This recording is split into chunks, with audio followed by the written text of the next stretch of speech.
The forest exhaled a breath of damp earth and decaying leaves. My breath hitched, a small cloud swallowed by the pre-dawn gloom. Every muscle screamed, a symphony of protest orchestrated by exhaustion and fear.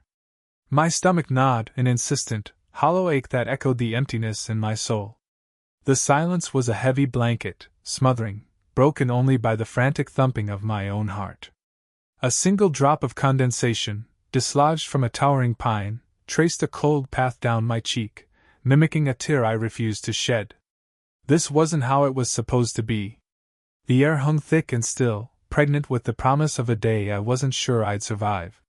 The trees, skeletal fingers clawing at the sky, offered no comfort, only the stark reminder of my vulnerability. Lost. Alone. Stripped bare. Not just of my gear, but of the very illusion of control I'd so carefully cultivated over the years. I was a ghost, adrift in a sea of green, hunted by hunger and the gnawing specter of failure. The mission had gone south faster than a monsoon rain, leaving me stranded, a broken cog in a machine that had once been my life. The memory of the crash, a chaotic ballet of metal and fire, flashed behind my eyelids. A silent scream trapped in my throat. The acrid smell of burning fuel still clung to my nostrils, a phantom scent that amplified the dread. I pushed it back, forced it down. Dwelling on the past was a luxury I couldn't afford. Survival demanded focus, a razor-sharp awareness of the present moment. But the present was a cruel mistress, offering nothing but the daunting task of finding food, of staving off the inevitable. My gaze swept the forest floor, searching for any sign, any clue. A fallen berry, a telltale track, anything to break the monotony of green and brown. The hunger was a living thing now, a ravenous beast clawing at my insides, whispering doubts and fears. I had to find something. Anything. Before the darkness consumed me completely. The taste of wood smoke still lingered on my tongue, a phantom echo of the last real meal I'd shared with him. The memory was a warmth against the encroaching cold, a flickering flame in the desolate landscape of my mind. Thomas. My brother. My rock. The one person who always believed in me, even when I doubted myself. He'd been gone for 5 years now, swallowed by the same unforgiving wilderness that now threatened to claim me. I remembered the countless hours we spent as children, exploring the woods behind our grandfather's farm. He taught me everything I knew about survival, about reading the land, about respecting the delicate balance of nature. He had a way of seeing things others missed, of finding hidden treasures in the most unlikely places. He could coax a fire from damp wood, build a shelter from fallen branches, and find sustenance where others saw only emptiness. The land provides, Liam, he'd always say, his eyes twinkling with mischief. You just have to know how to ask. His laughter, a booming, infectious sound, echoed in my memory. I could almost feel his hand on my shoulder, his reassuring presence beside me. He would have known what to do. He would have found a way. I closed my eyes, trying to summon his spirit, to tap into the well of knowledge he had so generously shared. The image of his face, etched with a mixture of determination and love, filled my mind. He wouldn't want me to give up. He would want me to fight.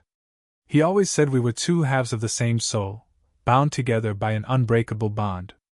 We'd faced countless challenges together, from childhood scrapes to the rigors of military training. We pushed each other, challenged each other, and always had each other's backs. Losing him had been like losing a part of myself, a wound that never fully healed. But now, standing alone in this desolate forest, I felt a flicker of his presence, a spark of his indomitable spirit rekindled within me. I wasn't just fighting for my own survival. I was fighting for him. For his memory.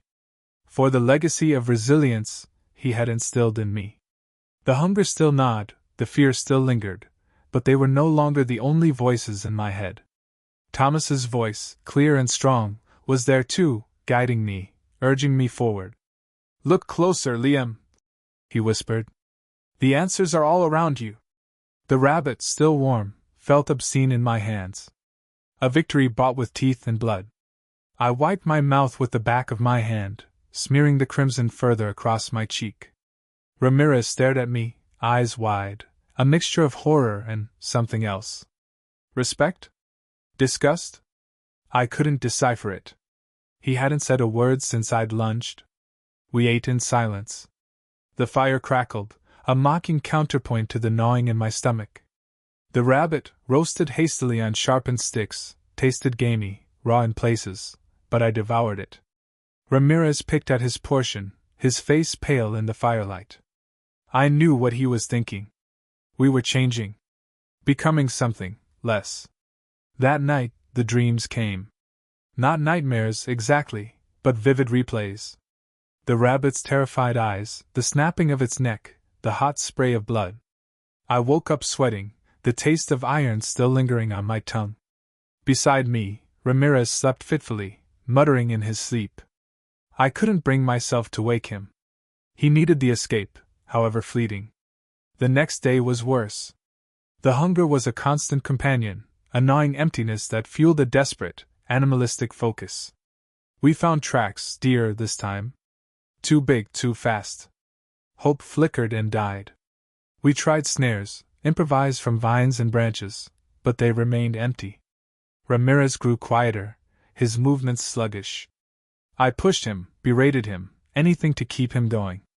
But I saw the light fading in his eyes. Then came the rain. A relentless, bone-chilling downpour that soaked us to the skin and extinguished our fire. We huddled beneath the skeletal branches of a pine tree, shivering uncontrollably. Hypothermia threatened to claim us. Ramirez coughed, a deep, rattling sound that sent a jolt of fear through me. He was weakening fast. That's when I saw it. A small bird, huddled on a branch, seeking shelter from the storm. It was smaller than my hand, barely enough to feed a child, but it was food. An idea, dark and desperate, bloomed in my mind. I looked at Ramirez, his face gaunt, his lips blue. He was too weak. He wouldn't make it. Not without food. And then I knew. I knew what I had to do. I told Ramirez to rest, to conserve his energy. I told him I would find something. He nodded weakly, his eyes closing. I moved away, deeper into the woods, the rain plastering my hair to my face. The bird was still there, oblivious. I moved slowly, silently, my body coiled like a spring. This time, there would be no hesitation. I don't remember the kill. Only the flash of movement, the desperate flutter of wings, the sickening crunch. I returned to Ramirez, the bird clutched in my hand. He was barely conscious. I tore the bird apart, forcing the raw flesh into his mouth. He swallowed weakly, his eyes fluttering open. He looked at me, a flicker of understanding in his gaze. Then, he closed his eyes again. Block 4. The nightmares are different now. Less about the kill, more about the silence that followed. The silence in Ramirez's eyes as he swallowed the raw bird. The silence of the forest after the rain stopped. The silence that has haunted me ever since. I still see his face sometimes, in the faces of strangers. A fleeting resemblance, a shared expression. It's enough to send me spiraling. I avoid eye contact. I keep my distance. I don't want them to see what's inside me. The darkness. The animal. They gave me medals. They called me a hero. They told me I did what I had to do. But they didn't see what I saw. They didn't feel what I felt. They didn't taste the blood on my tongue. I try to forget. I try to bury the memories deep. I drink. I work. I run. But it's always there, lurking beneath the surface. A constant reminder of what I am capable of. What I became. I can't eat rabbit. Or bird. The smell alone makes me nauseous. I stick to bland, processed food. Something without a history. Something without a face. I don't sleep well. I wake up in a cold sweat, my heart pounding. Sometimes I find myself outside, standing in the darkness, listening to the sounds of the night. The rustling of leaves, the hooting of an owl. The same sounds I heard in the forest, so many years ago. I tried talking to someone once. A therapist. He listened patiently, nodding occasionally. But he didn't understand. He couldn't understand. He hadn't been there. He hadn't seen the light die in Ramirez's eyes. So, I stopped talking. I retreated into myself. I built walls around my heart. I became a ghost. Existing, but not living. The world sees a decorated veteran. A survivor. A hero. But I know the truth. I am a monster. A monster who wears a uniform. A monster who carries a burden that will never be lifted. And the worst part is, a small, twisted part of me knows I'd do it all again. For him. For them. To survive. The monster is always waiting, just beneath the skin. The sun, a molten coin in the bruised sky, cast long, skeletal shadows as Elias and Maya crested the final ridge. Below, nestled in the valley's embrace, lay the village. Not the ghost town of their nightmares, but a place alive. Smoke curled from chimneys, laughter drifted on the breeze, and figures moved with purpose among the thatched roofs. It was a mirage made real, a testament to resilience in the face of despair. Elias stopped, his breath catching in his throat. He felt Maya's hand tighten on his. Years melted away. The mission, the hunger, the gnawing fear, all faded into a soft, blurry background. This was it. The end of the line. The culmination of everything they had endured.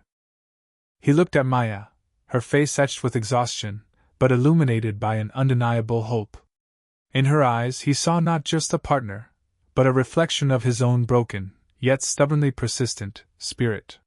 He saw the woman who had held him together when the darkness threatened to consume him. The woman who had taught him the true meaning of survival. They descended slowly, each step a prayer of gratitude.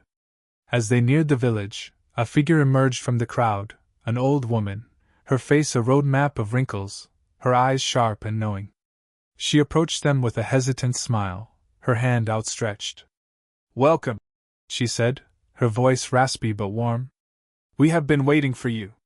Elias and Maya exchanged a bewildered look. "Waiting?" Elias asked. The old woman nodded, her gaze piercing. "The forest speaks. It told us of your journey, your struggles, your unwavering determination. It told us you were coming." She paused, her eyes softening. "You have been through much. You are home now." The village embraced them. Not with pity, but with a quiet understanding. They were given food, not lavish feasts, but simple, nourishing meals that tasted like ambrosia after their weeks of deprivation. They were given shelter, not luxurious beds, but soft furs and warm blankets that felt like a mother's embrace. That night, as Elias lay beside Maya, staring up at the starlit sky through the thatched roof, he finally understood. Survival wasn't just about finding food or building shelter. It was about connection. It was about finding strength in shared vulnerability. It was about recognizing the interconnectedness of all things, the delicate balance between humanity and nature. He thought of his father, the man who had taught him the skills he needed to survive, but who had also instilled in him a deep respect for the wilderness. He realized that his father hadn't just been teaching him how to hunt and track. He had been teaching him how to listen to the forest, how to understand its rhythms, how to find his place within its intricate web of life. He thought of the deer, the rabbit, the fish, the creatures he had killed to survive. He felt a pang of regret, but also a profound sense of gratitude. They had given their lives so that he and Maya could live. He vowed to honor their sacrifice by living a life worthy of their gift. Maya stirred beside him, her hand finding his. "We made it," she whispered, her voice thick with emotion. "We made it," he echoed, his heart overflowing with a quiet joy. The mission was over. The training was complete. But the journey had just begun. They had entered the forest as soldiers, hardened by years of war and loss. They emerged as something more, as survivors, as healers, as guardians of the wild. They had found their way back to humanity, not through weapons or violence, but through compassion, resilience, and the unwavering belief in the power of the human spirit. The forest had tested them, broken them, and ultimately, remade them. And in the quiet stillness of that night, under the watchful gaze of the stars, they knew that they were finally, truly, home. The Special Forces unit was no more, but a new unit was born, ready to protect and serve this newfound life, this newfound purpose, forever bound by the invisible threads of survival and love.